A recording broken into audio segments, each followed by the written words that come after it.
और हम सब भक्तजनों को जैसा भी उनके अनुभव में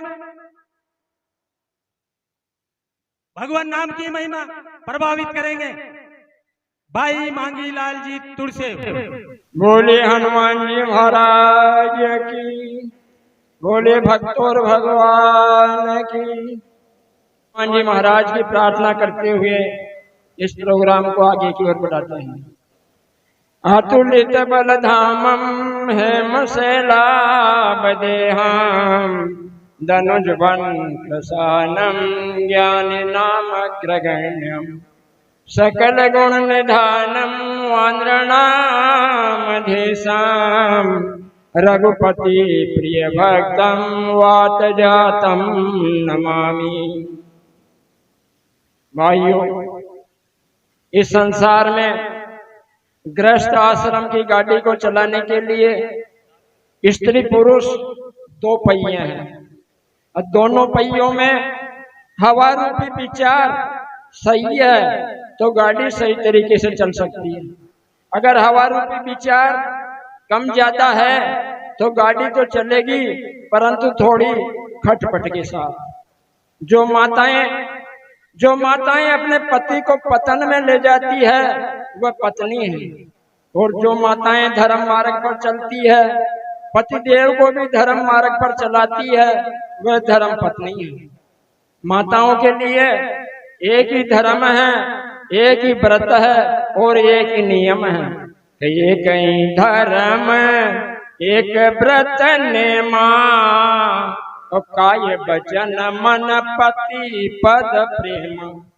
माताओं के लिए एक ही धर्म है, एक ही व्रत है और एक ही नियम है कि तन से, मन से और वचन से अपने पति की सेवा करे।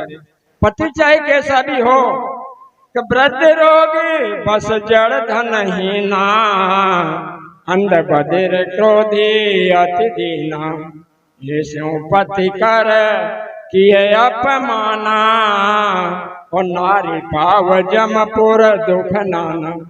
पति चाहे कैसा भी हो, बूढ़ा हो, रोगी हो, जड़ हो, धनहीन हो, अंधा हो, बहरा हो, लंगड़ा हो, पति चाहे कैसा भी हो परंतु पति की सेवा करनी चाहिए।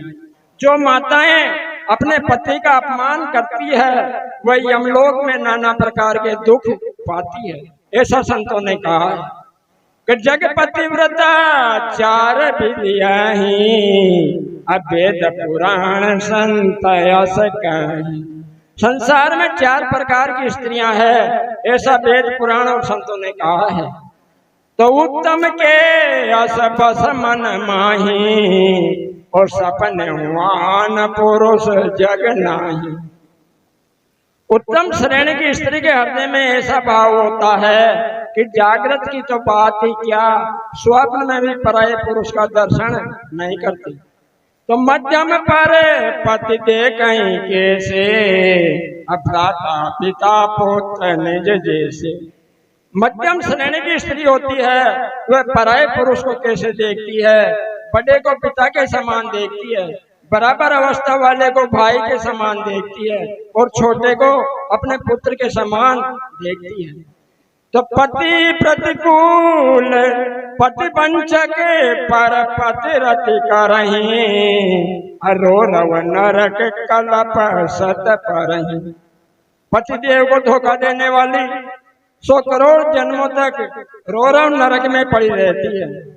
तो पति प्रतिकूल जन्म जहाँ जाए और विधवा होए पाए तरुणाई। पति देव के साथ उल्टी चलने वाली स्त्री जहां भी जाकर जन्म लेती है तो भरी जवानी में ही विधवा हो जाती है। आइए देखते हैं पति देव के साथ उल्टी चलने वाली स्त्री का क्या हाल होता है। एक पटेल और पटेलन। पटेल जी केवल जी काम न पटेलन करे को नहीं। पटेल जी केवरी पटेलन पुआ बना दे पुआ तो पटेलन चीलड़ा बना दिया। पटेल जी केवरी पटेलन लाडू बाटी बना दे तो पटेलन खाटो बाटी बना गया। पटेल जी केवरी पटेलन आज मारे 11 को व्रत है, मारे लिए संगाड़ा को आलू बना दे। तो पटेलन राबड़ी रांध गल, मतलब पटेलन पटेल जिसो उल्टी उल्टी चाल है। पटेल जी ने गांव प्रयागराज में कुंभ को मेड़ो चाल रहे हो, गांव का आदमी प्रयागराज में कुंभ का मेड़ा में जा रहा। पटेल जी कभी प्रयागराज में कुंभ का मेड़ा में जाबा की जमगी, पर पटेलन का समझ में ना आई। पटेल जी ने पटेलन घनी समझाई, पर पटेलन का समझ में ना आई। पटेल जी ने गांव का होशियार आदमी से पूछी कि हमारी पटेलन उल्टी चाल है जी को कहीं इलाज हो। गांव का होशियार आदमी ने की पटेल जी था कि पटेलन उल्टी चाल है तो थे उससे ज्यादा उल्टा चाल करो, जब सत्य ना पाओगी। पटेल जी घर पे गया और घर पे जार पटेलन से उल्टा ही बतलाया। पटेलन ये गांव का आदमी तो बावड़ा हो रहा है, कराए बाड़ो लगार परेशानी को सामना उठावा। प्रयागराज में कुंभ का मेला में जा रहा है और आपा तो नगे जे चौका घर की हो दिन। पटेलन बोली कि ये गांव का आदमी जा रहा था, मैं तो जरूर जाऊं। पटेल जी ने सोचेगा आज तक ये सब तो ना। फिर पटेल जी बोल रही पटेलन प्रयागराज में कुंभ का मेला में चल जो, पर फालतू को भजन मत बांधियो। ये गांव की लुगाएं तो पावड़ी हो रही है, कोई शक्कर पारा बना रही है, कोई बर्फी पूड़ी बना रही है, और आपा तो फालतू को भजन को नहीं बांधा और होटल पे काम चला लेंगे। पटेलन बोले कि मुँह का लुगाया से कमजोर है, मुँह तो गांव की पटेलन है, ये शक्कर पारा बना रही है ना तो मुँह तो आइटम बना ले जाऊं। पटेल जी ने सोची कि अब तो सारो ही सत्य नाइयो। भाइयों पटेलन गांव का आदमी निकल ले रहे 10 बजे की गाड़ी सो प्रयागराज में कुंभ का मेला में पहुंच गया। अब 11 बजे नाभा लग गया, 11 बजे नाभा लग गया गंगा जमुना सरस्वती का संगम में।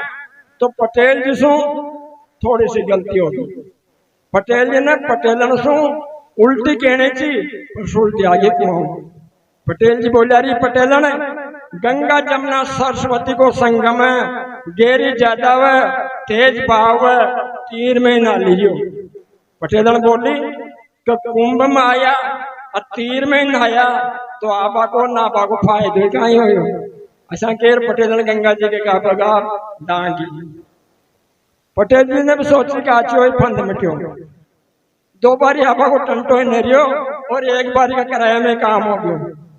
गांव का आदमी आवे जो तो 8 गोड़ न पटक जावे और मन तुम्हारी पटेलन साबत डाल दी। 2 बारी आबा को टंटो नरियो, 1 बारी का किराया में काम हो गयो।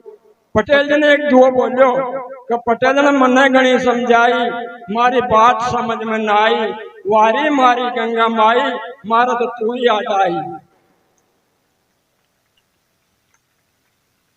परंतु भाइयों कभी कभी क्या होता है कि पत्नी का भाव है सेवा करने का, माताओं का भाव है सेवा करने का, परंतु पतिदेव को सेवा करवाने का तरीका ही नहीं जिसका पत्नी भी क्या करे। जैसे मानो पतिदेव गया है बाजार, पत्नी कर रही है इंतजार कि मेरा पतिदेव आवे, मैं उसको खाना खिलाऊं, उसको जल पिलाऊं, उसके हवा उड़ाऊं, उसकी सेवा करूं। और पतिदेव जब बाजार से आया तो नशा करके आ गए और आते ही पत्नी पर हावी हो गया, पत्नी को कटु वचन बोलने लगा, माँ बाप की गाली देने लगा। तो आप ही बताओ वे कैसे सेवा करेगी। नारी का सम्मान होना चाहिए और नारी की रक्षा भी होनी चाहिए। देखिए नारी की रक्षा करने का परिणाम भी देखिए और रक्षा नहीं करने का परिणाम भी देखिए। जब दुशासन ने द्रौपदी का चीर खींचा तो उस सभा में भीष्म पितामह जैसे बड़े बड़े महारथी, बड़े बड़े योद्धा वहां उपस्थित थे, परंतु किसी की हिम्मत दुशासन को रोकने की नहीं हुई। अरे रोकने की तो बात दूर, किसी ने टोका तक नहीं। परिणाम उस भीष्म पितामह को 58 दिन तक बाणों की सैया पर सोना पड़ा। भीष्म पितामह 58 दिन तक बाणों की सैया पर पड़ा रोता रहा और भगवान श्री कृष्ण खड़े खड़े हंसते रहे। उधर जटायु को देखिए, जटायु ने माता सीता की रक्षा की, अपने प्राणों की आहुति दे दी।